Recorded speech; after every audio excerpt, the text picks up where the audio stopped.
चुनाव से पहले एनडीए ने वर्कशॉप का आयोजन किया है, जिसमें देश के प्रधानमंत्री नरेंद्र मोदी भी शामिल हुए। लेकिन इस मीटिंग से एक ऐसी तस्वीर सामने आई है जिसने सभी को चौंका दिया। दरअसल आपको बता दें कि प्रधानमंत्री नरेंद्र मोदी एक आम सांसद की तरह आखिरी पंक्ति में बैठे हुए हैं, जिसने सभी का ध्यान अपनी ओर केंद्रित कर लिया है। दरअसल आपको बता दें कि एनडीए सांसदों के लिए आयोजित 2 दिवसीय कार्यशाला का आयोजन किया गया। इस आयोजन में प्रधानमंत्री मोदी ने भी हिस्सा लिया। गौरतलब है कि प्रधानमंत्री मोदी की तस्वीर को भारतीय जनता पार्टी के सांसद रवि किशन ने शेयर किया है। तस्वीर में देखा जा सकता है कि प्रधानमंत्री नरेंद्र मोदी एक आम सांसद की तरह आखिरी कतार में बैठे हुए नजर आ रहे हैं। आपको बता दें कि रवि किशन ने इस तस्वीर को शेयर करते हुए कहा कि बीजेपी में हर कोई कार्यकर्ता है। दरअसल रवि किशन ने सोशल मीडिया पर जो तस्वीर साझा की है वो जम करके अब शेयर की जा रही है। लोग प्रधानमंत्री मोदी के इस कदम की जम करके सराहना कर रहे हैं। लोगों का यह कहना है कि देश के प्रधानमंत्री हैं नरेंद्र मोदी, लेकिन इसके बावजूद उनका जो व्यवहार है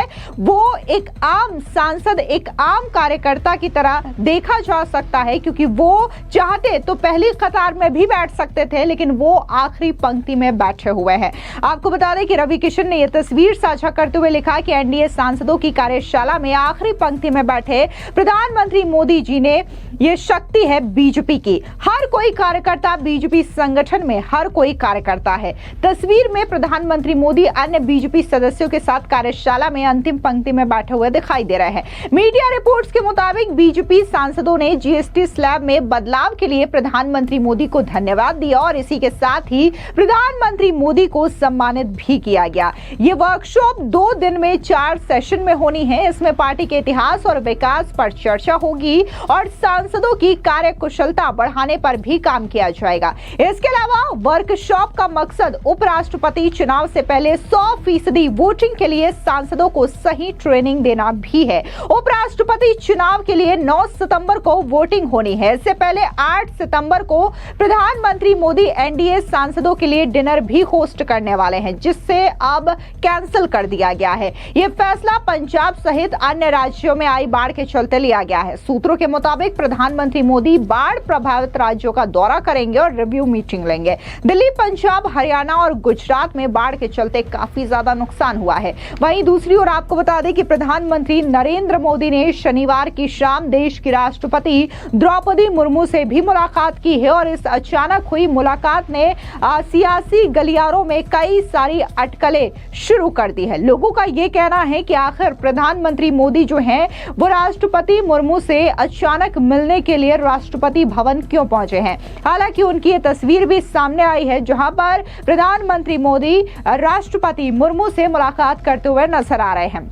वहीं बात अगर हम एनडीए के वर्कशॉप की करें तो इस ट्रेनिंग सेशन में सांसदों को बैलेट पेपर का सही निशान लगाने, चुनाव अधिकारी की ओर से दिया गया पेन का इस्तेमाल करने और बैलेट पेपर को सही तरीके से मोड़कर बॉक्स के अंदर डालने की जानकारी दी जाएगी ताकि वोट अमान्य ना हो। दरअसल गुप्त मतदान में पार्टी विहिप लागू नहीं होता है। ऐसे में एनडीए का फोकस क्रॉस वोटिंग रोकने और अवैध वोटों को कम करने का है। आपको बता दें कि उपराष्ट्रपति चुनाव की काउंटिंग भी 9 सितंबर को है। एनडीए ने महाराष्ट्र के राज्यपाल सीपी राधाकृष्णन को उपराष्ट्रपति उम्मीदवार बनाया है और उनका मुकाबला इंडी कैंडिडेट और सुप्रीम कोर्ट के रिटायर्ड जस्टिस बी सुदर्शन रेड्डी से होगा।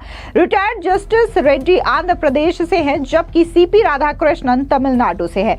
दरअसल आपको बता दें कि उपराष्ट्रपति का चुनाव जगदीप धनखड़ के 21 जुलाई की रात अचानक स्वास्थ्य कारणों का हवाला देने की वजह से दिया गया इस्तीफा से हो रहा है। 74 साल के धनखड़ का कार्यकाल 10 अगस्त 2027 तक था, लेकिन उन्होंने अचानक से अपने हेल्थ रीजंस देते हुए इस्तीफा दे दिया। उपराष्ट्रपति चुनाव से पहले एनडीए दूसरी पार्टियों के सांसदों का समर्थन जुटाने की कोशिश में लगी है। गठबंधन को आंध्र प्रदेश की वाईएसआर कांग्रेस पार्टी के 11 सांसदों का समर्थन भी मिल चुका है। अब एनडीए ओडिशा की बीजेडी और तेलंगाना की बीआरएस को भी साथ लाने की कोशिश में जुटी हुई है।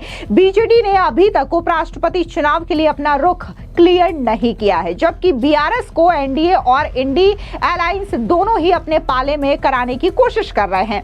इंडी अलायंस इसे क्षेत्रीय प्रतिनिधित्व के आधार पर समर्थन देने की अपील कर रहा है। वहीं अगर हम बात संख्या बल की करें तो लोकसभा में कुल सांसदों की संख्या 542 है, 1 सीट खाली है।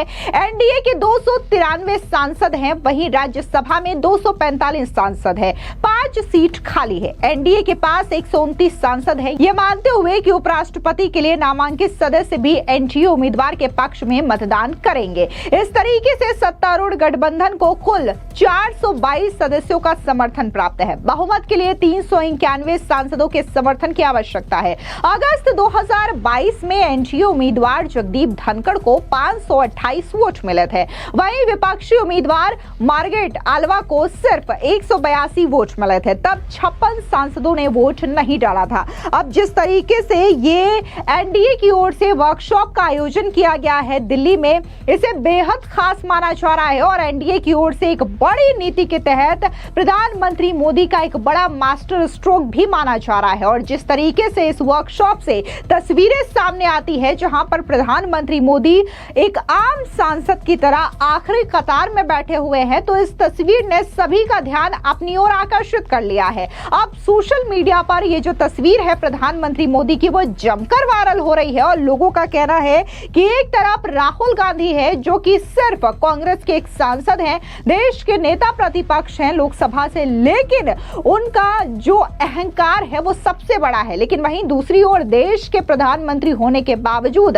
नरेंद्र मोदी जो है वो आखिरी पंक्ति में बैठ करके ये साबित करते हैं कि बीजेपी में कोई कितने भी बड़े पद पर क्यों ना हो, लेकिन वो एक आम कार्यकर्ता है। और शायद यही चीज जो है वो बीजेपी को सबसे अलग बनाती है और इसी वजह से कहीं ना कहीं बीजेपी की जो रणनीति है वो सीधे जमीनी स्तर पर उतरती है और लोगों का जो विश्वास है वो बीजेपी के प्रति ज्यादा बढ़ रहा है। लेकिन जो वर्कशॉप का आयोजन है उसका उद्देश्य यही है कि उपराष्ट्रपति चुनाव जो होना है इसमें किस तरीके से जो सांसद है वो वोट करेंगे या फिर उनके जो वोट है उसमें क्या गलतियां नहीं होनी चाहिए, इन तमाम चीजों को लेकर के ट्रेनिंग सेशन का आयोजन किया गया है, जिसमें तमाम एनडीए के जो सांसद हैं वो भाग लेंगे। और ये जो उपराष्ट्रपति का चुनाव है वो 9 सितंबर को होगा और 9 सितंबर की शाम को ही इसकी काउंटिंग होकर के रिजल्ट भी आ जाएगा। लेकिन जिस हिसाब से दोनों ही सदनों में संख्या बल है एनडीए के पास, उसके हिसाब से माना जा रहा है कि एक बार फिर से जो देश का उपराष्ट्रपति होगा वो एनडीए के कैंडिडेट यानी कि सीपी राधाकृष्णन ही होंगे। लेकिन वहीं दूसरी ओर देखने को मिल रहा है कि इंडिया अलायंस ने भी अपना कैंडिडेट उतार रखा है और बाकायदा समर्थन मांगने की अपील कर रहे हैं। देखना दिलचस्प होगा कि आखिर जब 9 सितंबर को ये चुनाव होता है तो देश का उपराष्ट्रपति कौन घोषित होता है। लेकिन जिस तरीके से ये वर्कशॉप का आयोजन हुआ, वहां से प्रधानमंत्री मोदी की जो तस्वीर आई आखिरी पंक्ति में बैठे हुए, और इसी के साथ ही देश की उपराष्ट्रपति द्रौपदी मुर्मू के साथ प्रधानमंत्री मोदी की मुलाकात, ये तमाम चीजें जो है वो उपराष्ट्रपति चुनाव को लेकर के और भी बड़ा सवाल उठा रही है। और इसी के साथ ही ये जो चुनाव है वो और भी ज्यादा दिलचस्प मोड़ में नजर आ रहा है। फिलहाल इस पूरी खबर पर आपकी क्या राय है, कमेंट सेक्शन में जरूर बताएं। धन्यवाद।